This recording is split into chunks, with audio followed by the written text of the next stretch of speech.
Perkenalkan, nama saya Amanda Karmelita Purba dengan NIM akhir 038 dari kelas A kelompok 1.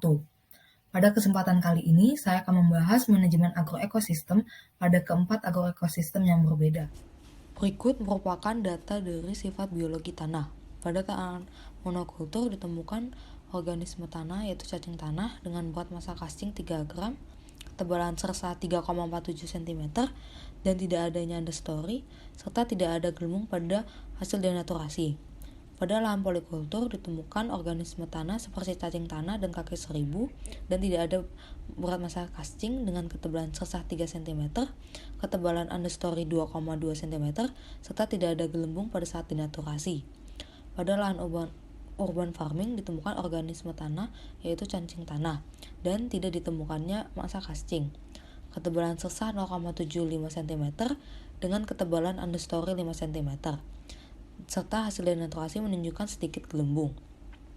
Pada lahan agroforestry ditemukan organisme tanah seperti cacing tanah, semut, serta undur-undur, namun tidak memiliki massa casting. Memiliki ketebalan sersa 5,3 cm dan ketebalan understory 1,7 cm. Dan hasil denaturasi adalah tidak ada sampai banyak gelembung. Berikut merupakan data pengamatan sifat fisika tanah. Pengamatan sifat fisika tanah meliputi tekstur tanah, konsistensi tanah, serta bobot isi atau berat isi tanah. Berdasarkan data pengamatan pada keempat lahan agroekosistem, ditemukan bahwa pada lahan agroforestry memiliki berat isi yang tertinggi, yaitu 2,334 gram per cm kubik. Semakin tinggi bobot isi tanah, maka menunjukkan porositas yang rendah. Tingginya berat isi tanah akan menyebabkan pemadatan tanah. Pada pengamatan sifat kimia tanah, didapatkan bahwa pada lahan monokultur dan agroforestry ditemukan gejala defisiensi unsur hara nitrogen. Pada lahan urban farming ditemukan gejala defisiensi unsur hara nitrogen dan fosfor. Namun pada lahan polikultur tidak didapati gejala defisiensi unsur hara.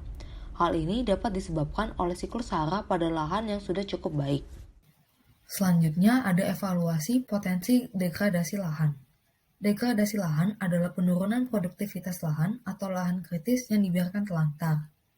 Berdasarkan Wahyunto dan Daryah pada tahun 2014, degradasi lahan adalah proses penurunan produktivitas lahan yang dapat dicirikan dengan penurunan sifat fisik seperti pemadatan, sifat kimia seperti pencucian unsur hara, dan sifat biologi yaitu penurunan biodiversitas. Berdasarkan pengamatan dari 4 agroekosistem, dapat ditentukan bahwa agroforestry memiliki potensi degradasi lahan. Hal ini dapat dilihat dari berat isi pada lahan agroforestry yang termasuk sangat tinggi, yaitu 2,334 gram per cm kubik. Berat isi tanah yang tinggi dapat menghambat pertumbuhan akar dan menyebabkan pemadatan tanah. Seperti yang kita ketahui bahwa pemadatan tanah merupakan salah satu indikator dari tanah yang terdegradasi.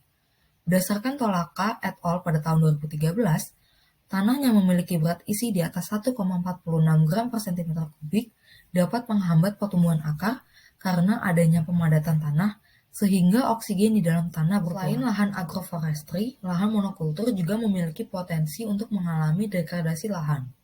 Berdasarkan Purwadi dan Siswanto pada tahun 2020, pertanian monokultur dapat menyebabkan terjadinya degradasi lahan. Hal yang sama juga disampaikan oleh Pambudi dan Utomo pada tahun 2020, yaitu penerapan pertanian monokultur dapat mengurangi habitat organisme tanah dan menurunkan fungsi tanah seperti fungsi dalam menyimpan karbon di dalam tanah. Hal ini dikarenakan pada lahan monokultur dapat mengurangi biodiversitas tanah.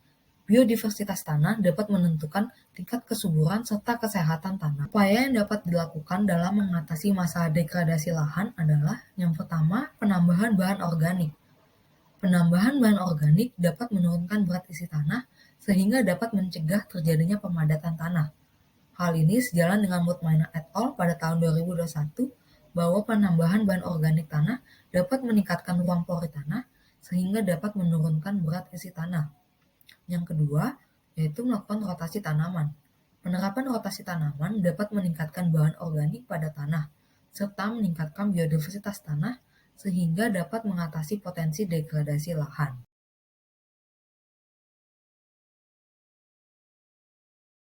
Sekian penjelasan dari saya mengenai manajemen agroekosistem serta potensi degradasi lahan. Kurang lebihnya mohon maaf dan terima kasih sudah menonton.